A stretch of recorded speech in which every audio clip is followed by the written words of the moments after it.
better jump. Hey, motherfucker, I know you can hear me, bitch.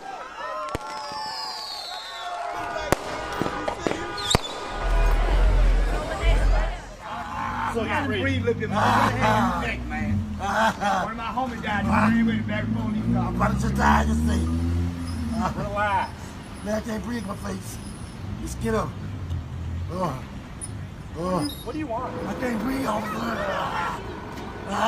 Shut up. They gonna kill me. They gonna kill me, man. I can't breathe, officer. Shut up. They gonna kill me.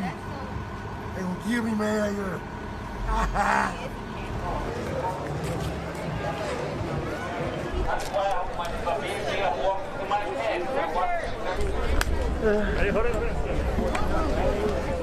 We want these people to be prosecuted for manslaughter, because them charges gonna stick, and that sentence gonna be long still. And that's what we want. Because guess what? George has never have his life back again.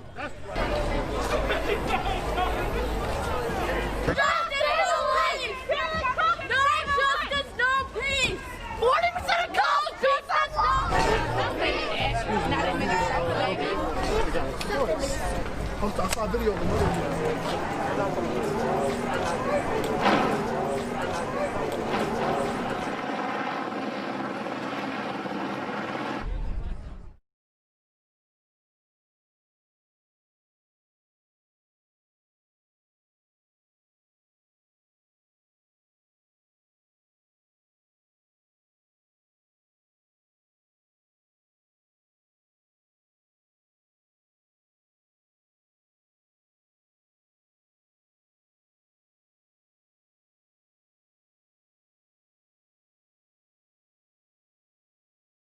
To you. Okay, we're back. Audio is back. Very good evening to you. My name is Kofi Bartels. It's great to be back on Late Night Talk. Starting pretty late today, because I try to get everything sorted out. And of course, also I was stuck in town for a while. It happens. All right, but we will get to the point where everything will be pretty much standard. All right, so I do apologize to all of you who've been waiting for the program to start, but we're back and. It's a different arrangement today, different setup today. I want to thank the crew who've been working with me to make sure that this is delivered to you. So I'm putting my hands together for them. Thank you, Sammy. Appreciate it. How are you all doing? How was your day? Hope you had a wonderful day. And today we have to talk about George Floyd. I would have talked about it yesterday, but Uwa's case was one that struck close to home. And didn't want to, start talking about something that came from abroad, leaving our own situation here in Nigeria. Sometimes it's possible to be quite hypocritic, or hypocritical when you have something that is burning in your backyard, and then you leave that one that is burning in your backyard, and you're going to talk about the one that is happening to someone else. So you have to take out the dust from your eye before you can see clearly to take out the dust from another person's eye. And that's why yesterday we paid attention to Uwa's story first before talking about Floyd. So one of those nights I was working late into the night, and it was I think about 1 a.m. or so, and I sat here. I was editing some videos and doing some things, and then I saw American Instagram is really active when we're all in bed. So around 1 a.m., sometimes 2 a.m., you see a lot of the Instagram timeline have mostly Americans. So I now saw all those American celebrities. Someone put up George Floyd's picture. I looked at it. That's what's going on. So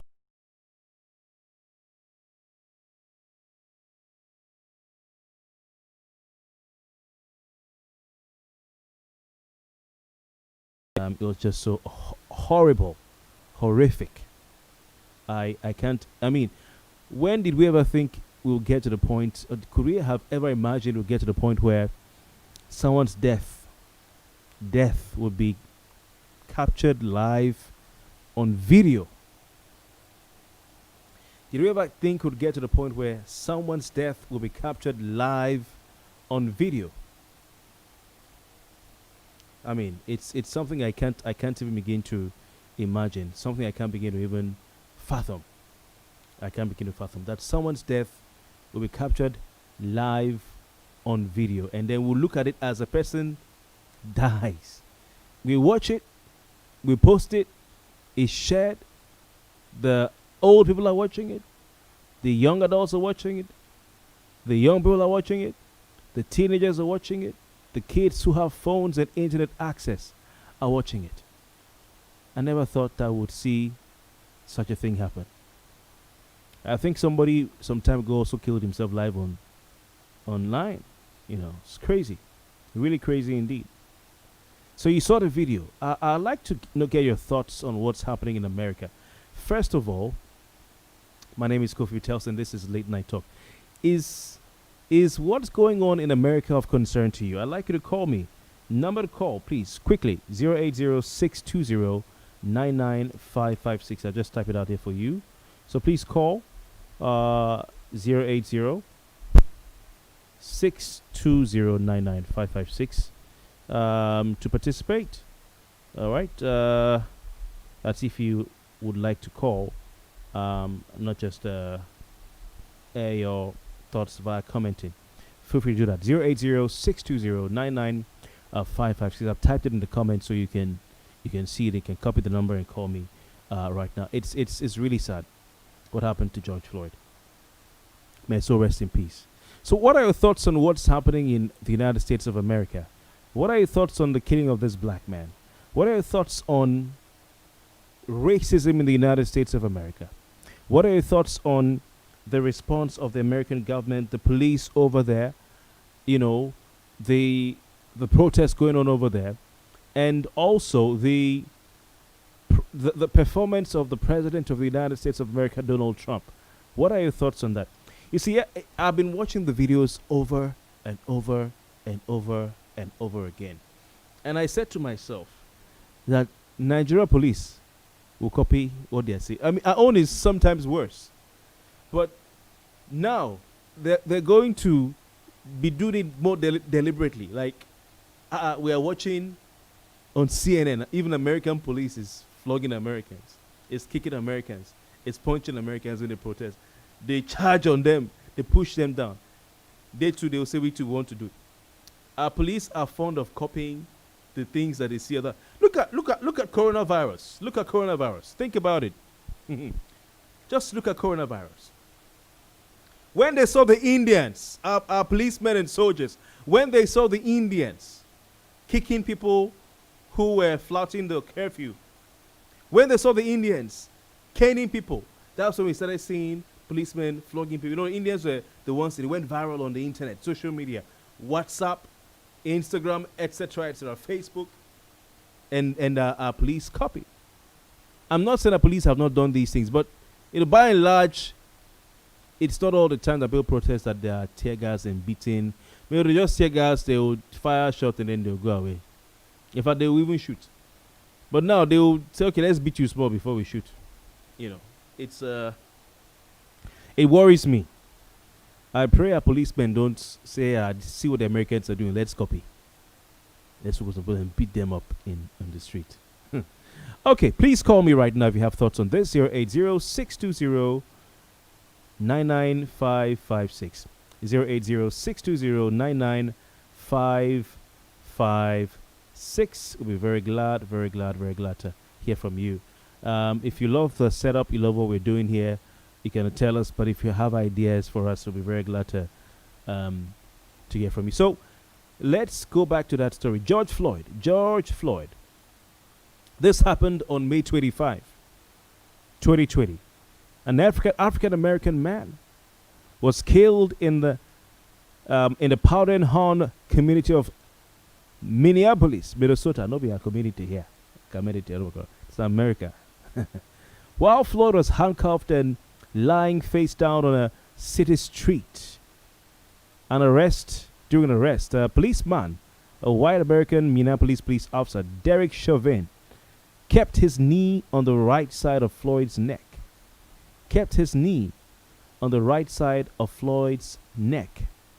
My oh my.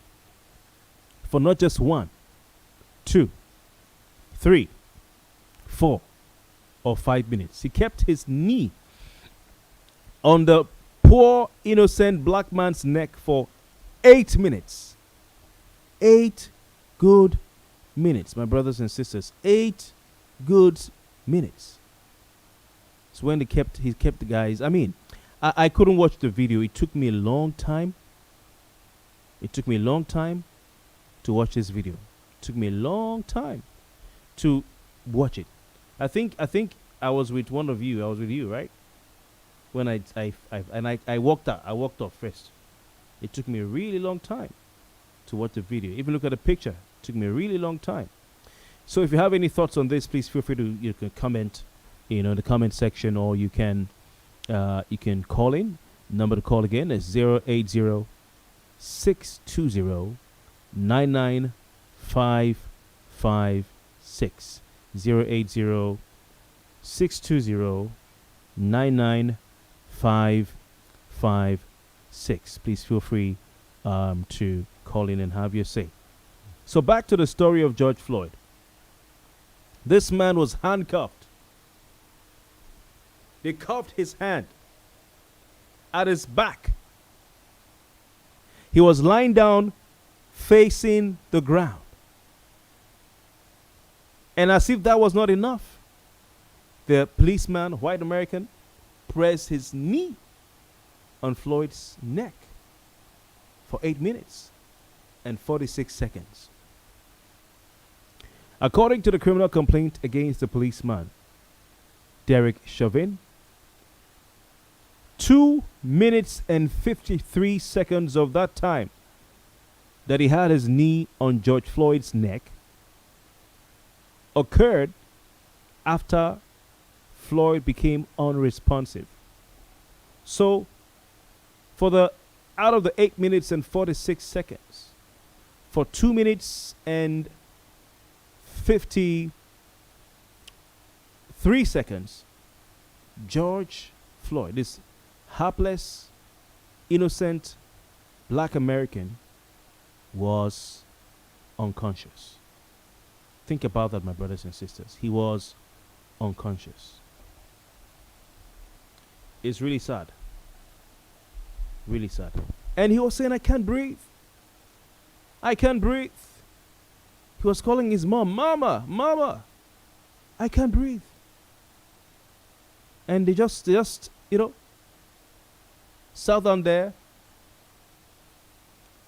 watched him die, and then called an ambulance to come and take his body as if they were concerned for the life of this man. It's unfortunate. Really unfortunate. I want you to take a look at this.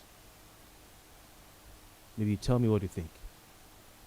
Really unfortunate. Let's just take a look at this, and you tell me what you think about this. So look at the man. Just look at that. Look at him, lying down, unconscious, on the floor. Lying down, unconscious on the floor. Really sad. Really sad indeed. Let's go. Look at that. Look at that. The man, of course, is shouting, I can't breathe, I can't breathe, I can't breathe. Just look at that.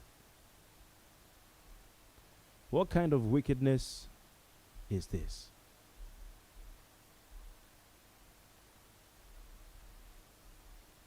Look at him. Innocent man. So this has led to an outbreak of riots across America. An outbreak of riots across the United States of America. All over the place. So, this officer, Derek Chauvin, was suspended. I think that's how it started. But Americans were not having it. Protests broke out across the United States, starting from Minneapolis, and it spread to other parts of the country, and indeed other parts of the world. What did this young man, George Floyd, do? What did he do? Why did they arrest him? What was his offense? What crime did he commit? What crime did this black man commit that warranted his being treated like this? Ladies and gentlemen, my brothers and sisters of Port Harcourt and the world, what did he do wrong? This man, George Floyd, was accused, people. You know, when they say you're accused of something, it simply means someone said you did that thing. You've not been investigated. You've not been taken to court. You've not been tried. You've not been convicted. He was what? He was what? Accused. He was accused of using a fake or counterfeit $20 bill at a market. Jesus Christ. I want you to understand this, please. Is someone with me? He was accused of using a fake $20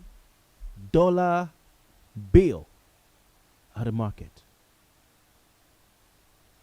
How much is naira to dollar now? You want to try? How much is the dollar to naira? $1 is about 387. It's actually 387 naira, 50 kobo. $20 bill is 7,750 naira. $20 bill is 7,750 naira. Now in Nigeria, that 7,750 naira, you can use it to do a lot of things. You can use it to, barb your hair. How many times? Let's see. 3, 4, 6, 8, 10. That's like if you barb your hair, how much is it? 500 naira, ba? So you're doing 1,000, 2,000, 3,000, 4,000, 2, 4, 6, 8, 10, 12, 7 times. No, 14 times. You can use that $20 to barb your hair 14 times in Nigeria. In the US, that $20 bill may not even be able to barb your hair. You can't even take a haircut with that $20 bill. So don't say 7,000 naira and money. Let me just go online and check cost of haircuts in the United States. It varies. In America, let's check it out. $28. $28. That's one haircut. Range of haircut in America is between $10 and $100, depending on where you are, depending on which part of America you live. You can't expect to pay what you pay in Utah or Salt Lake City or Nebraska for haircut in New York City. You can't expect what you pay in Beverly Hills, California. Yeah? On the corner of Atlanta, Georgia. You can't expect. So in America, you can pay from between $10 to $100 to cut your hair. Some places you charge $100 to cut your hair. But the average, according to menshairstylestoday.com, the average haircut price in America is $28. So that amount of money that they said George Floyd used fake money to pay for the cost of that item is not even enough to cut the hair. Not enough to cut the hair. So that money in Nigeria can use to cut your hair 14 times. In America, you can cut your hair maybe once, if you're lucky. If you're not lucky, it might not be enough. So the cost of one haircut, averagely, is what they said George Floyd carried counterfeit money, fake money.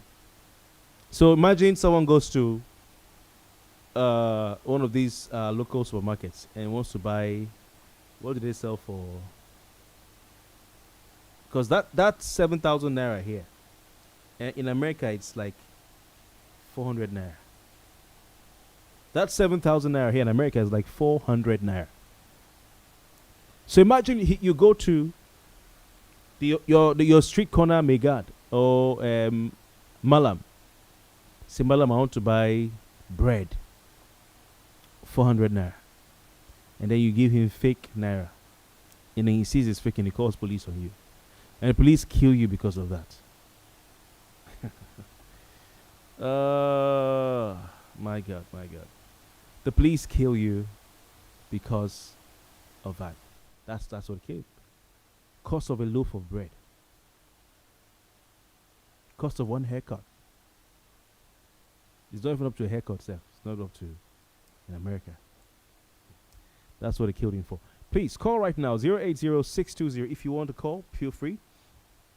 080-620-99556. I'd like to welcome our listeners, viewers who are joining us from around River State, around Nigeria, around the world. Good evening to you. Ambassador Junior the Fourth, a nice shot, he says. Thank you very much. We've been working tirelessly. I don't tire, but we'll push it. Working tirelessly. Emmanuel Amabipi, what a tragedy to humanity, he says. Emmanuel Eze says, please, I've been observing social distancing. That social distancing hasn't been observed since this protest started. Oh, in America, my brother.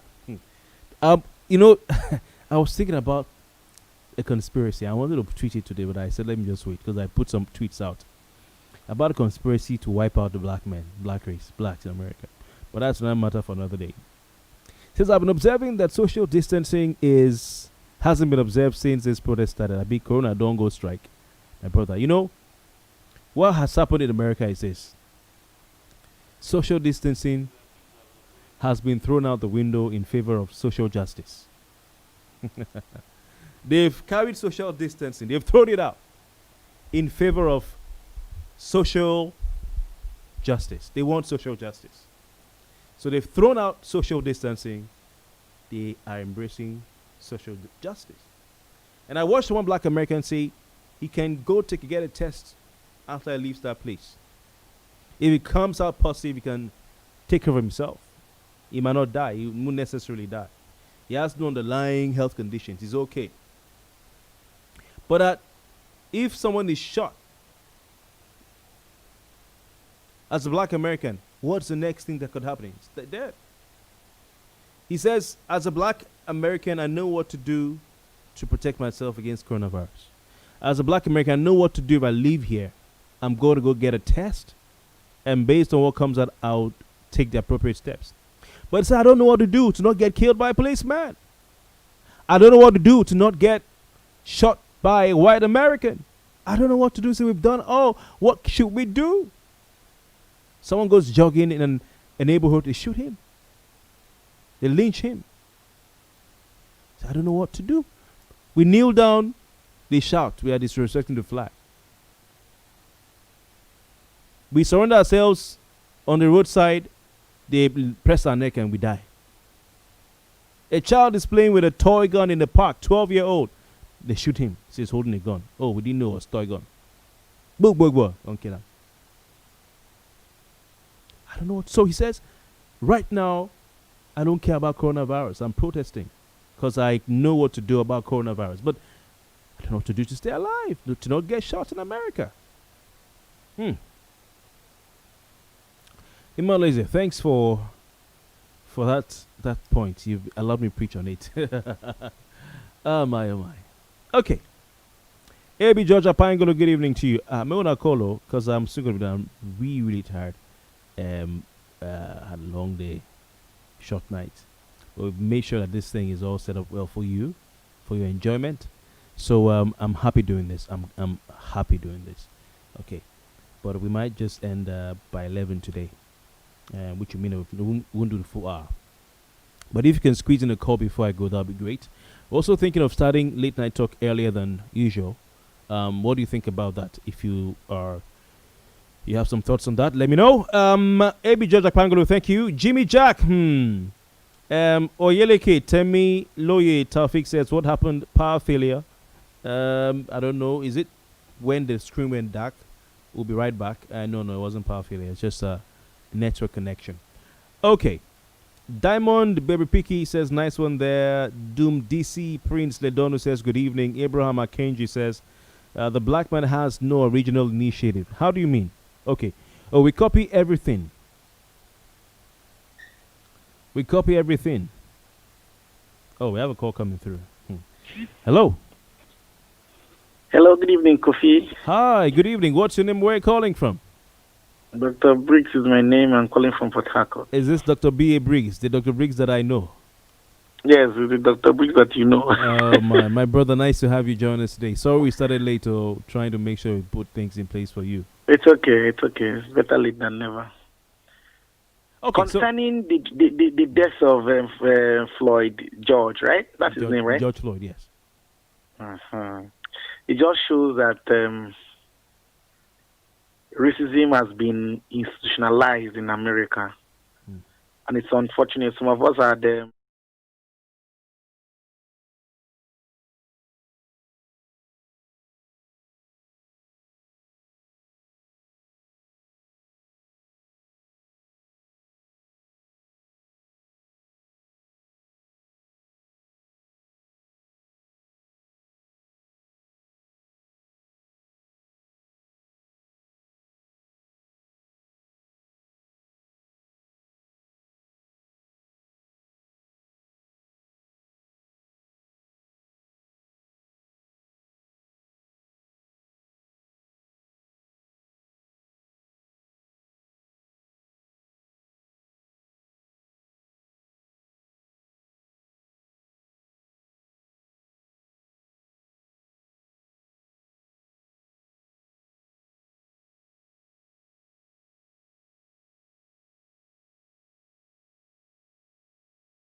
That the callers, these calls have been made for centuries, and we've not really seen things really deliberately, policies deliberately put in place to stop or check racism. And like I tell people, racism is not inborn. It's something that is being taught to people. If you keep black children and white children together, they will naturally blend and work and play together. Until someone calls them inside and tells them, no, you're superior to this man, you're better than this person, this person should be your slave, this person should be your servant. That is the only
normal society is wrong, because it's not all Fulanis that are headsmen. It's not all Fulanis that are terrorists. It's not all Fulanis it's that are not all members of the Boko Haram. not all headsmen are Fulanis too. Also Fulani, exactly.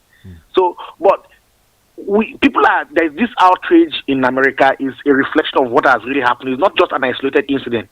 It's something that happens every day. There are lots of killings going on in America that is not seen on camera. This is getting the kind of attention it's getting because it was on camera, and several cases have been on camera. What about the ones that go unreported, unnoticed, that is done in the dark, that is done where there are no cameras for people to film? Okay? So, but I like being fair, I like being just, so I want to look at the flip side. He who seeks equity must come with clean hands. Now, they've killed George Floyd. It is wrong. You're protesting. It is within your right to do so, to call for, to call government's attention to what is happening and to ensure that there is social justice, not only to prosecute those that have been found culpable in the death of George Floyd, but also ensure that measures are put in place, legislations are put in place, restructurings are done at the institutional level to ensure that blacks will not be targeted and murdered like that without any reason. Even if he was a criminal, for Christ's sake, the rule of law must apply. And the law says that even when you're being caught in the act of a criminal offense, you are still presumed to be innocent until found guilty by a court of competent jurisdiction. That is what the law says. So even when you are caught red-handed committing a crime, in the eyes of the law, you are still innocent until a court of competent jurisdiction, convicts you. So America, we believe before now, is a land of rule of law where there is liberty and freedom for the city, for our citizens. But what we are seeing is not what we had believed before now. So, but I was also, before I lost my line of thought, I was also talking about people calling for justice and then going to loot shops, burning, public properties and all that. And I saw videos of blacks, looting shops and all that. Not just blacks. You had whites as well. Not just blacks. I'm telling you the one I saw. Okay. Majority of the people that I saw looting on the video were blacks, and I was ashamed. You don't seek justice in one hand, and then you're committing a crime. Quite a number of whites are also looting shops as well. Yes, but at least I saw blacks, and you're the one calling for justice. You're the one calling for reforms in the system to ensure that your race, your community is protected from police brutality. And then you, on the other hand, while trying to call for government attention, already there is sympathy across the world. People are protesting across the world for equality of races. In America. Yeah. And then on the other hand, you're committing crime again, and then of course we've known that President Trump is a white supremacist. Okay. Are you saying for sure, or you are just guessing? No, but he's been accused several times. Okay. And he has already said that he's going to deploy the military, that when the looting starts, the shooting will start. And you're giving him a good reason to do that. What do you think of Trump's stance, his own his rhetoric, his statement, and all? What do you think about it? I honestly, I really don't know what to say, because when you want to talk about other countries, you need to also look inwards and see what is obtainable. You can't condemn somebody when you have a worse situation in your own country. Okay, but to be very honest, I don't think that Trump he has displayed a good leadership, as a president of America. Why do you say so? People are looting. He made a tweet. He made a tweet. Yeah. He made a tweet, and he called the protesters thugs. Yeah. Okay. Is that what they are? People are looting, stealing, shooting. No. Throwing bricks and blocks and throwing things at police cars and all that. Though there are probably 10% or less of those who are protesting. Good. Are they not thugs? Breaking shops. Okay. If you, Kofi, if you listen to my analysis of this issue, I'm also very pained that George Floyd was killed in the manner in which he was killed. Okay. I've also gone ahead to say that I am not happy with the way, especially the people of my race have conducted themselves, looting shops. Okay. I've not been one-sided. I've not been sentimental in my disposition. I've not tried to, paint a picture that a sanctimonious pictures of black people and their conduct. Okay. That is why I said, while condemning the death of the killing of George Floyd, I also condemn the way, especially blacks. I've maintained blacks not because it's only blacks that I've looted, but I those are the people that are in the eye of the storm. I've also condemned the way they have gone about, even if the people that are that carried out those actions might be very, very minute, compared to the larger number of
Chimekunado, the owner of the vehicle. If he hadn't raised the alarm, for Christ's sake, we wouldn't have known that such a thing happened. Absolutely. Wouldn't have known that people have. He was really bold to have done that. Yes, and they wouldn't have known that people have been convicted for a crime they never committed and they'll be rotting in jail. Do you know how many of such happen every day? And then the Nigerian police force, they will shield the officers. And that's why they will have the temerity to tell you that I will go kill you, nothing will happen. And they've told me that before. Just at close to where I work here. They said I will shoot. Somebody was... So they told you they'll kill you, nothing will happen? They've told me before now. Which protest was that, my brother? I need to know. Okay.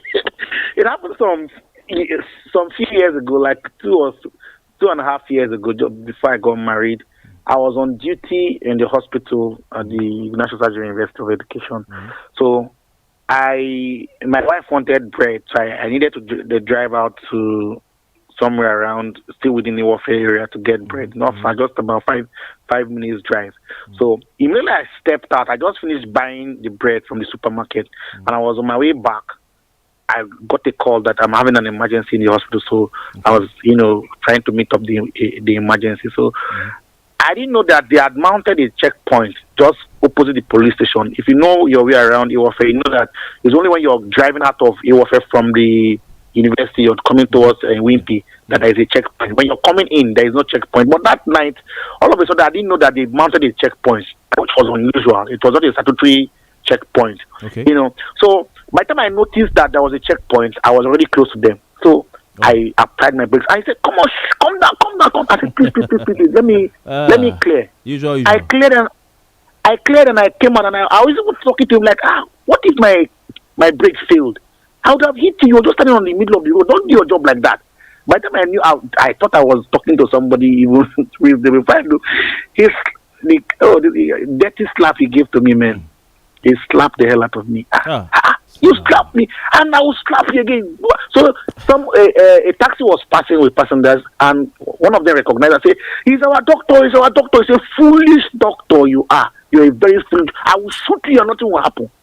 Jesus Christ. Can you imagine? He was smelling of alcohol and all that. So I just said I was just about to say probably he was drunk and all that. So he also removed his helmet. That was the day I knew that this helmet they put on their head is metallic. He used it to hit my head, man. Are you serious? I'm telling you. So I just quiet. He had cocked his gun. He said, "You shoot me, nothing will happen. Useless doctor." I just walked across to the station to try to see if there was any superior police officer to lay the complaint. Fortunately, there was a man that was of a higher rank than him that just called me and said the DP was not there. It was around to 9 thereabouts in the night. So he said he saw everything. So I took his name and his phone number. So I was going to come back the following day to lodge a complaint, which I came. I didn't meet the DPO then. I wrote a letter to the vice chancellor of my university, and he minuted the letter to the chief security officer, and we went to see the DPO. The DPO in his office knelt down and begged. It wasn't the begging of the DPO that even softened my mind. My CSO that accompanied me also started begging me. At that point. He started begging me. So he said, please, I beg you, because if you take this matter up, you will win, but I also have query to answer, please, for my sake. He called in the young man. He was denying. He said, "Shut up, man." I called the superior police officer that was on duty that saw everything happen. He came and corroborated the same story that yes, he saw what happened and everything, and that this man did not behave well. So, but I was made to, after much pleading, I was made to let go. So these are the kind of issues. Those kind of things embolden them. And they can beg. They know how to beg. They can beg. When they are bullying you and beating you and slapping you, it's like they're on top of the world. But when you come back, when the coin turns to the other side, they will beg like they never even had that kind of attitude to beat you. So we need to, before we point accusing fingers at America and their police force there, we also need to look at ourselves. It is our own race that is killing us now, not a white man killing a black man in Nigeria. So we have internal racism. Yes, tribalism, and in fact, so we and in this Ecuador's case, what drives me mad the most is that the police force is trying to shield their own. Like somebody has erred. There are the ones you can protect. There are the ones that are too obvious, too glaring, that if you try to protect, it will further tarnish the image of the institution. Dr. Briggs, is it not striking to you, because it's been to me, that the same thing is happening with the American police in Minnesota? The police initially started by trying to shield their own, initially. And if you look at the historical, or the antecedent of the precedents before now, they usually try to protect their own. Like now, when we saw videos of police vans driving into people, into crowds of protesters and all that, some police chiefs were saying, "Oh, they were being attacked. They were being." The similarities are so amazing, despite the difference in the countries. Exactly. I don't know. Maybe that's what they teach them when they attend to their police academy and all that. Last police na police no be so. Finally. Oh, die be die. Oh, police be police. Okay. I want to put you on the spot. Okay. Minneapolis police and our own police here in Port Harcourt. Which one is Nigeria? Which one is better? Which one is better? Let me know which is worse. I'm asking indirect. Which one is better? Which you prefer? Well, you see, they killed a black man. You said they are beating protesters. They even arrested a CNN reporter. You've been firing rubber bullets. They'll you look at you, take off your mask. If you are this coronavirus mask, take it off and fire tear gas into your face, then put it back.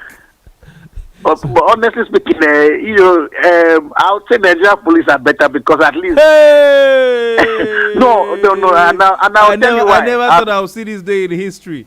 Nigerian police are better. They are better because at least. I need to record you. No. Honestly speaking, Nigerian police will not just see you on the road jogging and they will just shoot you. No. They can just arrest you and to try to get something out of you. Okay, if you're cooperating with them, no problem.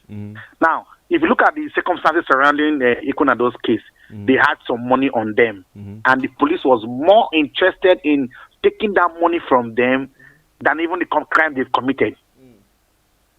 Okay. So that's it. So if a police are, someone, my friend was telling me that he got arrested by SARS, that he looked like a Yahoo boy, and they said he looked like a Yahoo boy. They checked his phones and everything, and found that he's not a Yahoo person anymore. But they still took him to the ATM to withdraw money for them, and they told him, so even if you like a human head inside this vehicle, no concern us, like just give us money and go. We'll go even escort you safe. So but in the US it's not like that. Once you're black, I've seen a situation where a doctor in the US, in one of the states in the US, he moved into a neighborhood that was predominantly white. He leaves very early in the morning and comes back very late. Then one day they saw him he came back a little bit earlier that day, and as he was about entering his house, the neighbor saw him through the window and called the police, and they shot him. Only for them to find out that he was actually staying. He was a resident of that building. He just thought he was a trespasser because he's a black man. Exactly. How can a black man afford to stay in this place? So you're a black man. You're driving a good car. You must be a drug dealer. You must be a criminal. You must be a fraudster. Okay. So that's how they see you. So you're always a threat to them. So these are the issues. But because we are of the same race, you won't find that happening. A crime is being committed in an area, police might just come and pack innocent people and carry them in Nigeria and have them to pay 10,000-20,000 naira depending on the case and all that. But they won't just start shooting at you sporadically just like that. No. But this is interesting, and I never thought this day would come that someone would say on live TV or radio, online or anywhere, that prefers Nigeria police to American police. And I never thought this day because would come. the circumstances are not the same. If this man George Floyd was killed by a black police officer, I don't think the outrage would be as it is today. But whenever you hear a policeman killing someone, it's always a white policeman killing a black person. And most times unprovoked. Most times the black people are unarmed. Okay, like people, I saw somebody analyzing what happened in the U.S. and he said George Floyd, if he was a threat at all, he has been neutralized by the fact that he has been handcuffed and he was on the floor lying down like that. He was no longer a threat to you, so there was no point using maximum force and having to put your knee on his neck again. Okay, so it was somehow premeditated. Doc, it's been so interesting having a conversation with you. When we're ready to have people live here in the studio, where we're in the studio here, you want the festival I'll call on to come around. Maybe then we'll have to start earlier than usual, so we can we can allow you go home, and before it's too late. If there's a curfew thing, we'll look for a way to take you back and do the press thing and all that. But it's always a pleasure having you on, Dr. B.A. Briggs. I noticed that I don't get your first name as I should. The way the Calabaris pronounce it. It's B.A. It's B.A. B.A. Yeah, B.A. Yes, just forget the first E. And the first E is silent. It's B. Yeah. The pronunciation is B-I-Y-E, but the spelling is B-I-E-Y-E. It's B.A. I love to have African names and to pronounce them well. So, Dr. B.A. Briggs, I want to thank you very much for your time. It's a thrill having you. I'm going to play your friend Donald Trump's video after now. Where he says, Thank you for having me, Kofi. If you steal, if you loot, you'll be shot. It's interesting. I won't be shocked. And, to an extent, the whole thing is taking a political undertone because the Democrats are trying to take advantage of the situation to try to sway votes to their favor. And Donald Trump is already falling in for them already. It's unfortunate. Thank you, Kofi, all right, for thanks for having your me. time. Thanks a lot. And we'll talk to you sometime soon. Beer breaks. Thank you very much. Okay, interesting take. Let's go over to President Donald Trump and listen to what he's had to say, his take on what's been going down in the U.S. of A. This is an NBC News special report. Here's Lester Holt. Good evening, President Trump making remarks now in the Rose Garden. By the brutal death of George Floyd. My administration is fully committed that for George and his family, justice will be served. He will not have died in vain. But we cannot allow the righteous cries and peaceful protesters to be drowned out by an angry mob. The biggest victims of the rioting are peace-loving citizens in our poorest communities. And as their president, I will fight to keep them safe. I will fight to protect you. I am your president of law and order and an ally of all peaceful protesters. But in recent days, our nation has been gripped by professional anarchists, violent mobs, arsonists, looters, criminals, rioters, Antifa, and others. A number of state and local governments have failed to take necessary action to safeguard their residents. Innocent people have been savagely beaten, like the young man in Dallas, Texas, who was left dying on the street, or the woman in upstate New York, viciously attacked by dangerous thugs. Small business owners have seen their dreams utterly destroyed. New York's finest have been hit in the face with bricks. Brave nurses who have battled the virus are afraid to leave their homes. A police precinct has been overrun here in the nation's capital. The Lincoln Memorial and the World War II Memorial have been vandalized. One of our most historic churches was set ablaze. A federal officer in California, an African-American enforcement hero, was shot and killed. These are not acts of peaceful protest. These are acts of domestic terror. The destruction of innocent life and the spilling of innocent blood is an offense to humanity and a crime against God. America needs creation, not destruction. Cooperation, not contempt. Security, not anarchy. Healing, not hatred. Justice, not chaos.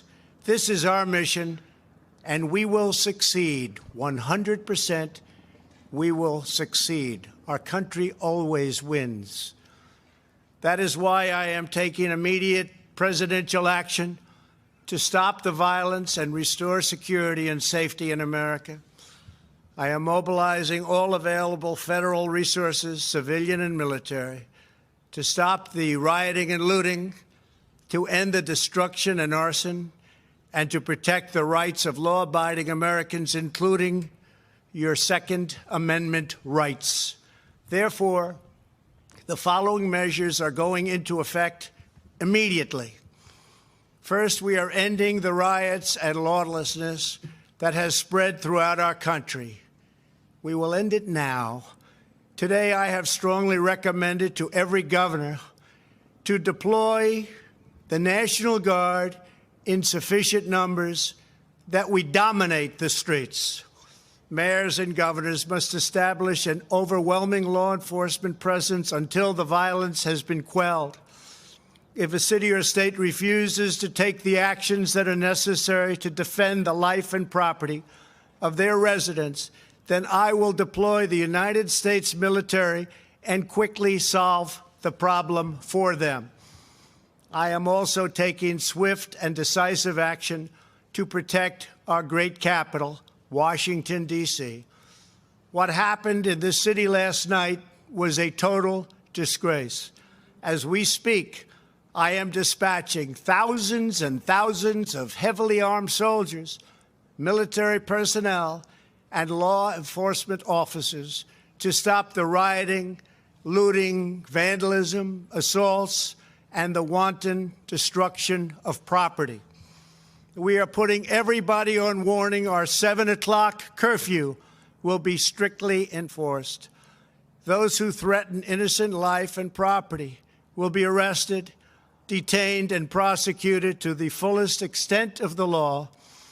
I want the organizers of this terror to be on notice that you will face severe criminal penalties and lengthy sentences in jail. This includes Antifa and others who are leading instigators of this violence. One law and order, and that is what it is. One law. We have one beautiful law. And once that is restored and fully restored, we will help you, we will help your business, and we will help your family. America is founded upon the rule of law. It is the foundation of our prosperity, our freedom, and our very way of life. But where there is no law, there is no opportunity. Where there is no justice, there is no liberty. Where there is no safety, there is no future. We must never give in to anger or hatred. If malice or violence reigns, then none of us is free.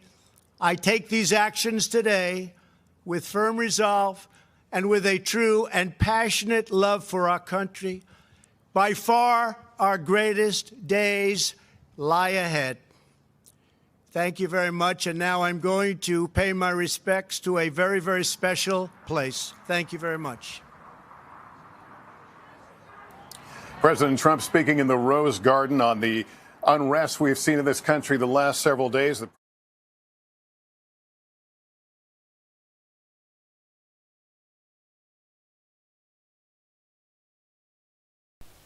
So there you have it, the 45th President of the United States of America, the man they call 45, the man they call the President Donald J. Trump, speaking at the Rose Garden, White House, United States of America. A man that doesn't go down fighting. He reminds me of Ronald Reagan, but Reagan was not this. Reagan tried to be proper official, and but Reagan was tough. But Trump is another kind of Reagan and different. So your thoughts on this are welcome. We're out of time. We've crossed the 1 minute mark, 1 hour mark rather. I'll read some messages here before we say goodbye. This one is sent in by Abraham Akenji.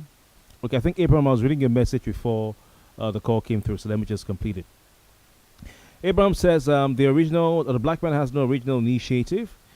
We copy everything except reading, research, science and technology. Mumu race. Other races have good reasons to enslave us because we do not value our fellow blacks. Okay, so you're saying that we even do the... is this in response to the comment I made, praying that the Nigeria police does not decide to, replicate what they are seeing on the streets of America and Nigeria in the coming days? Well, anyway. Abraham Akinji says he couldn't call Jesus, yet some claim he's a Christian. Are you talking about Trump? Okay. The Icon Studio says, Kofi, it's very sad indeed. When I watched that video, I tagged that Derek as a monster. Oh my God. Okay, the man who killed. Watching someone die on video. He's the whole process. It took me some days to watch it. Disturbing, really disturbing. I can't breathe. Gosulun Wabagi says, Kofi, good evening. What happened was pure wickedness. George Floyd's offense was that he is a black man. I think the policeman and his team planned and killed Floyd. Onyeka, thank you very much for your kind message. I appreciate it. Thank you. Awaji Kachelum Utieze says, sorry if I didn't get your name right. Let him return to Ijoland. Can you imagine? said George Floyd should return to Ijoland. Okay. Does he know what Ijoland is? He's gone. He's gone. He's not alive. So even if he wanted to, he couldn't. Another one here. This one is sent it by Osaretin Okonge. Been some time. Good evening to you. I want your thoughts on what we're talking about. If you can send us ones quickly in. Immanuel Idopise Peter says, please, when this thing happens in America, it's called racism. When a similar or even worse takes place in Nigeria, what do we call it? My brother. Maybe call it, it's all injustice. It's all injustice. This is racial injustice. It's just human rights abuse, maybe. But very interesting question you've asked there. Engineer Matthias Gabriel says, black is also human. No human is more human than any human. Adubabari Manke Tanen. Good evening to you, brother. Thanks for your time. Victoria Osarueka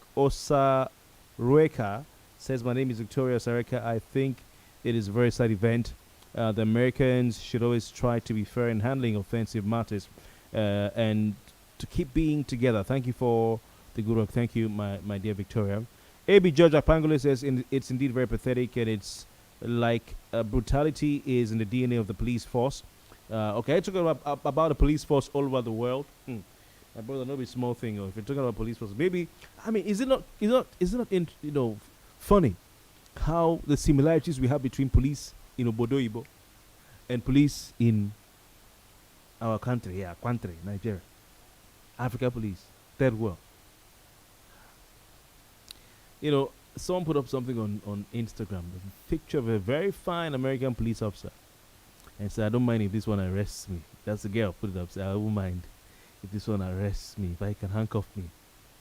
But today, based on what's happening in America, a caller to this program is saying he prefers Nigerian police to American police because he feels Nigerian police waiting in the final. Just find out something. If you like, get you my head or if you go, but find out something. That's what he says. Not me. Okay. So you said Victoria Osarueka says, I think it's a very sad event. America should always try to be fair in handling offensive matters to keep being together. All right. AB says it's indeed pathetic. It's like brutality is in the DNA of the police force. When they want to act, that human feeling is no more there. The same is applicable here. We are complaining now because it's a black man that died. If it's here, the government will even arrest the people and make them pay bail. Meshach Jaja, good evening to you. Meshach says, and Nigerians are protesting in Lagos State. Yeah, so about to go to that. And I also want to tell your thoughts on it. It's great you mentioned that, my brother. It says Nigerians are protesting in Lagos State. Madness of the highest level. When we have daily life events that require real protest, yet not even a post make we receive sense. Small, I moved on do. So let's go over to Lagos State. Indeed, he's right. Nigerians protested rather in Abuja, not just in Lagos, but in Abuja as well. Went all the way to the U.S. Embassy in Abuja. A group of Nigerians under the auspices of Black, believe it or not, Lives Matter movement.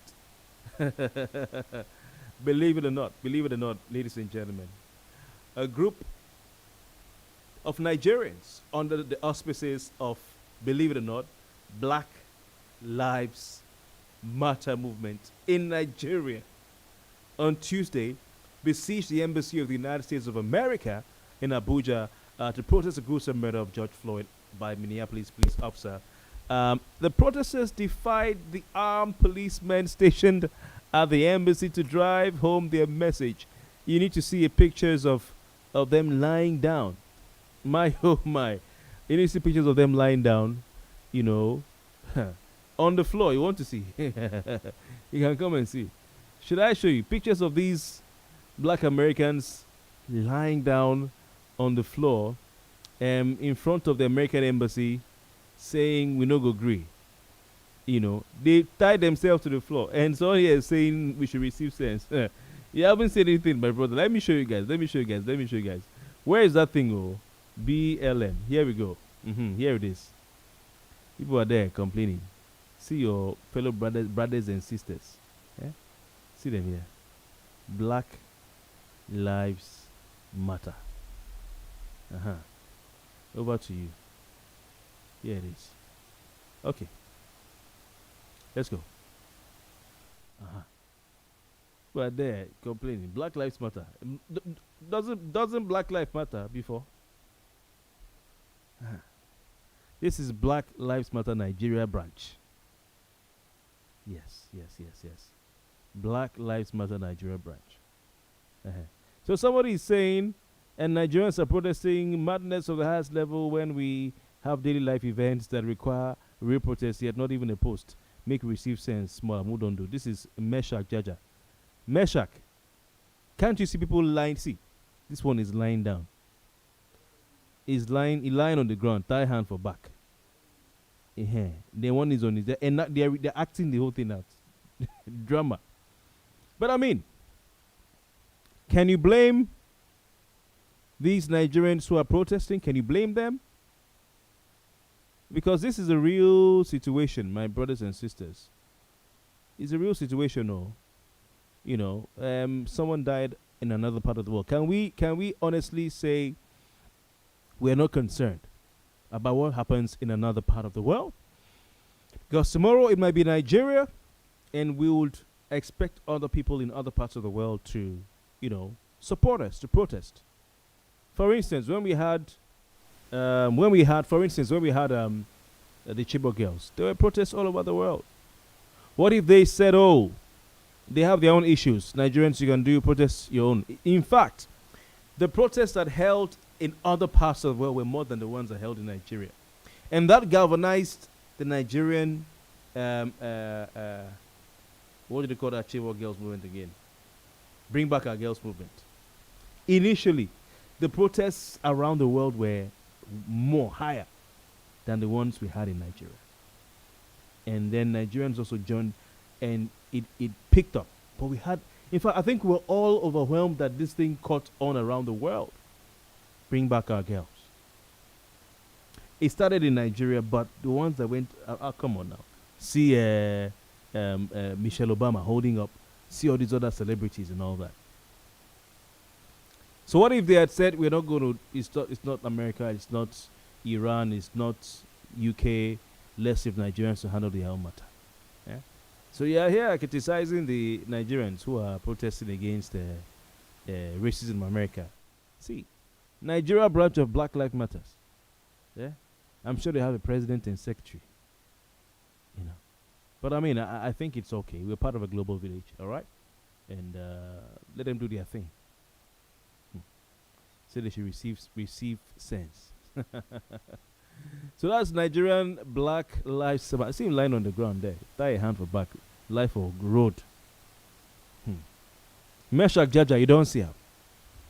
Meshach Jaja, you don't see him. Ibu should be calling. Tomorrow we'll start early and on time, so you guys can call in.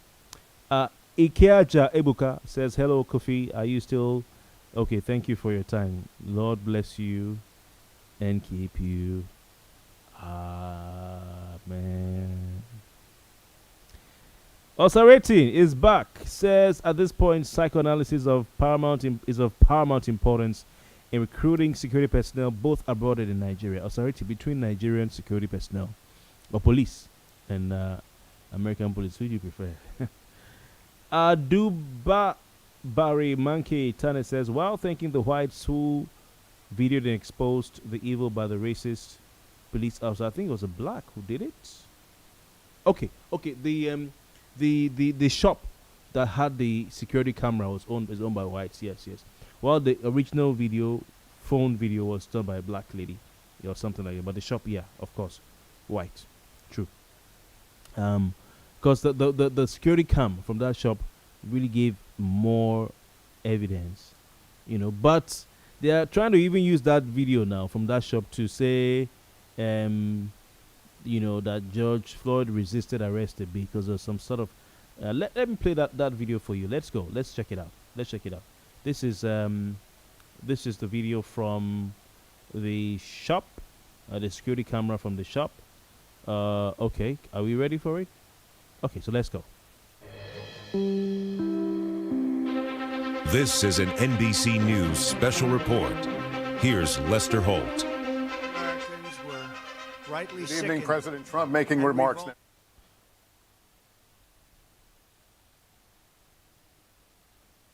Okay, so you can see security video shows events leading up to George Floyd's killing.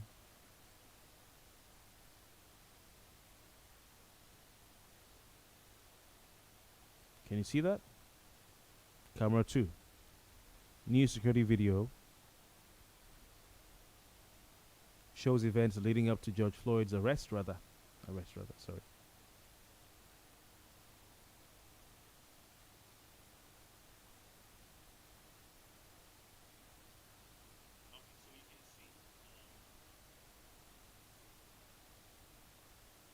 So this was taken from the shop.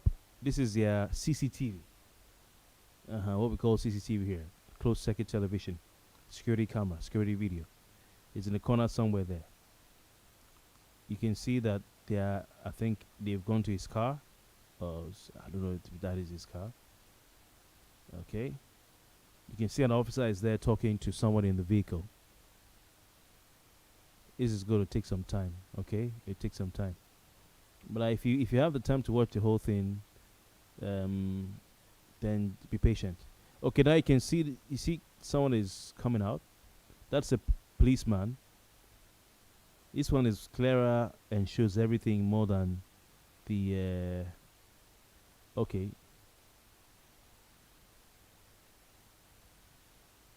It shows everything more than the video camera. So someone is coming out of a car. I don't know if that is Floyd's car. All right, you can see a lady comes out of a car. There's a gentleman standing on the corner there.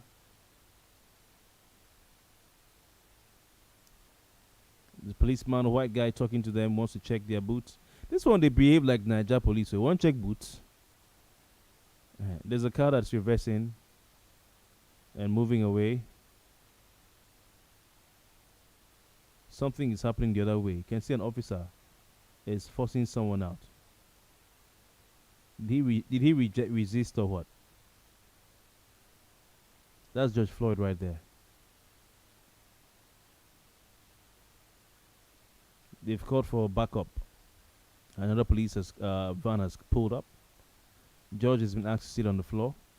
His hand are cuffed behind his back, behind him. His hands are cuffed behind him, brother. Police officer is taking details, his notes. What's your name? Blah blah blah blah blah. This one is wearing gloves there. This one just wore bulletproof vest, wearing gloves. Okay, maybe coronavirus matter. He has his facial mask. Coronavirus matter. George is sitting on the floor.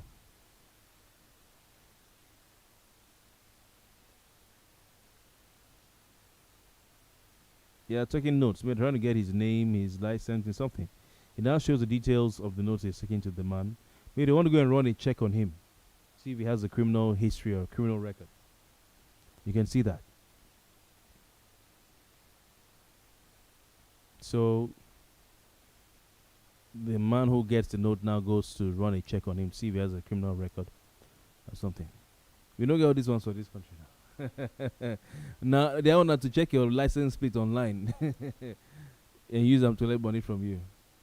Is he driving away or is parking well? So you can see George Floyd sitting at the bottom right corner of your screen. The policeman is still talking to you. This is security cam, so you won't hear anything.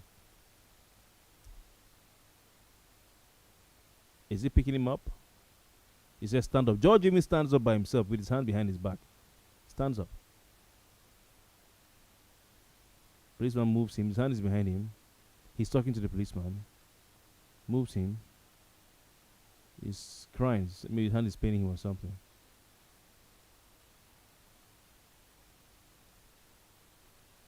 Look at. Looks like a gentle giant. So taking him towards the police car. You can see that. Taking him towards the police car.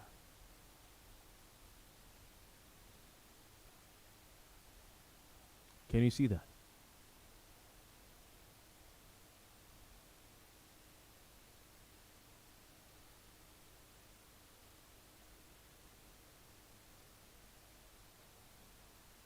Okay, the car has gone the other side of the road. So that is it. That is it. Hey, NBC News fans, thanks for checking. So I think when they went to the other side of the road is when, you know, they now proceeded to take the next steps of what they were doing, and George was killed, I think. Oh my, oh my. It's really sad, really, really sad. Okay.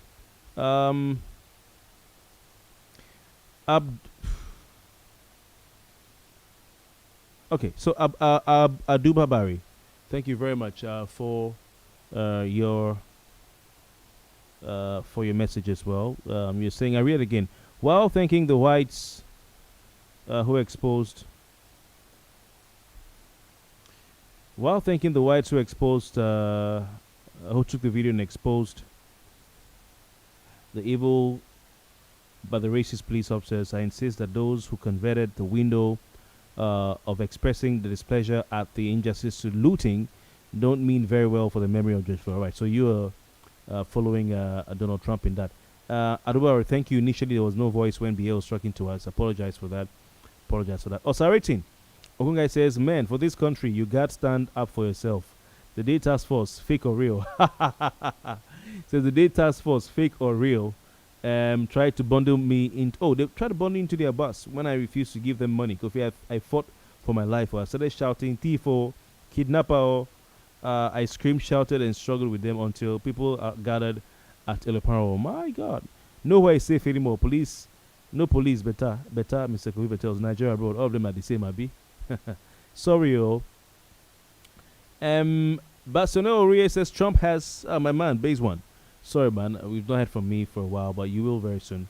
Says Trump has helped to make the violence increase exponentially with his statements. Okay, so his mouth is like fire near what do they call it again?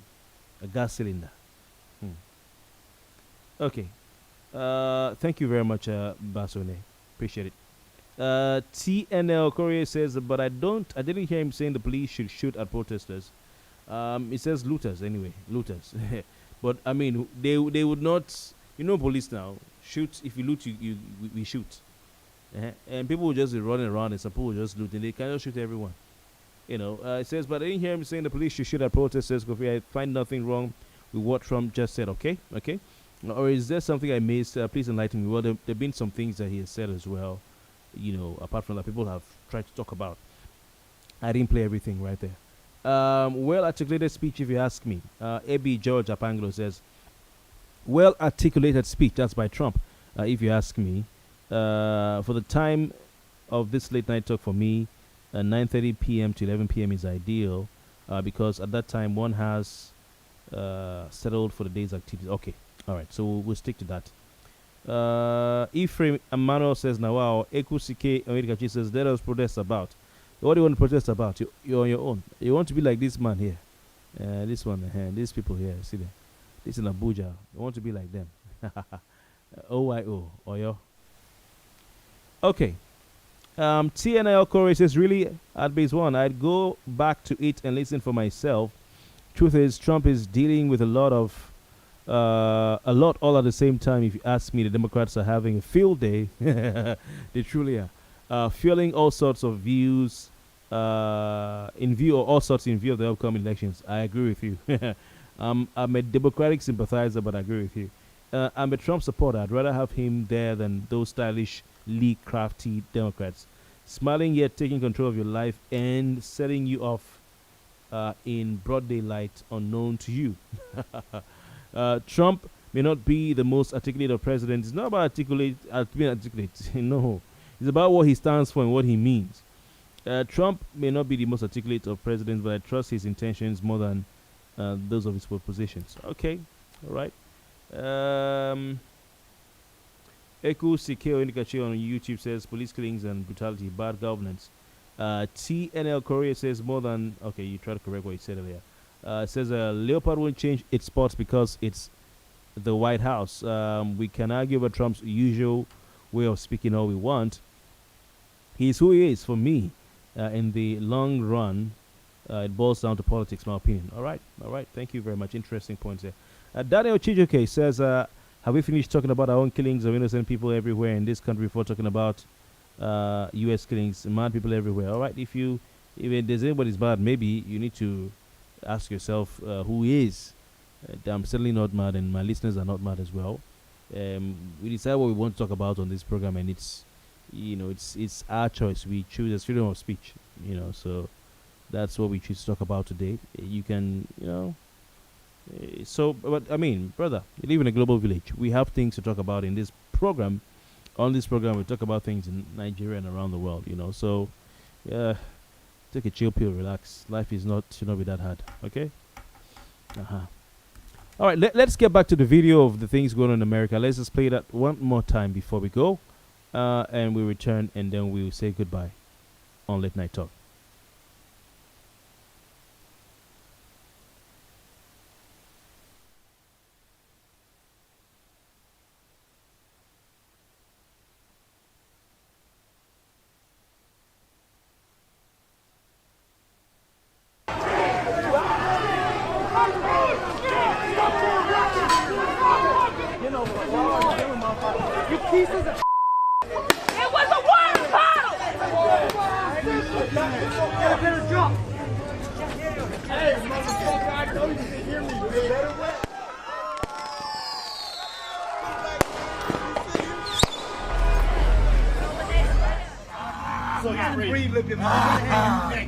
One of my homies died. I'm about to die this thing.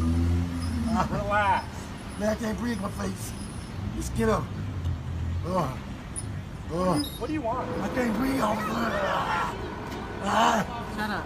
They gonna kill me. They gonna kill me, man. I can't breathe, officer. Shut up. They gonna kill me. They gonna kill me, man.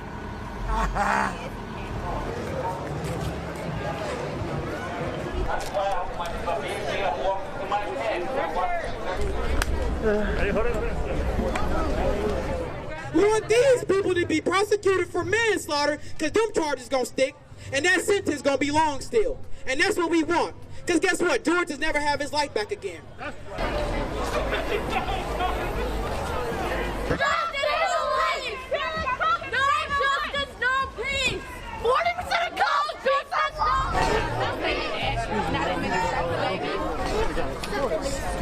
I saw a video of the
Okay, we're back. We have to say our goodbyes. I want to thank you very much for your time. Okay, I can see another message here. Prince Uchenna, good evening to you. Prince Uchenna says, okay, says, hello, Kofi Bartels, you're doing great. I met a task force guy that said if you're not putting on your face mask, you pay 200 naira before he allow you to pass. Task force fire. Thank you very much. The Icon Studio, thanks as well for your time. Really appreciate you as well. We have to go. It's been 1 hour and 30 minutes. My name is Kofi Bartels. Late Night Talk returns tomorrow. It'll be more interesting as time goes on. We'll be having people come in here, to be a part of this conversation. We're having very interesting, robust debates. It's a basic setup we have here. But, they say a journey of 1,000 miles begins with a step. All right? So watch out. Watch out. Watch out. We're coming real hard. Okay? So let's take it little by little. Let's see where this takes us. So how can you support what we do? How can you support us here? How can you support me? Share this post. Share it. Click the notification bell so that each time I'm coming on live, you get notified. Like this page and invite your friends to like my page. That's how you can help me.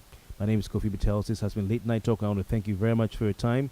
And of course, I'll return same time tomorrow, God willing. God bless you. Good night.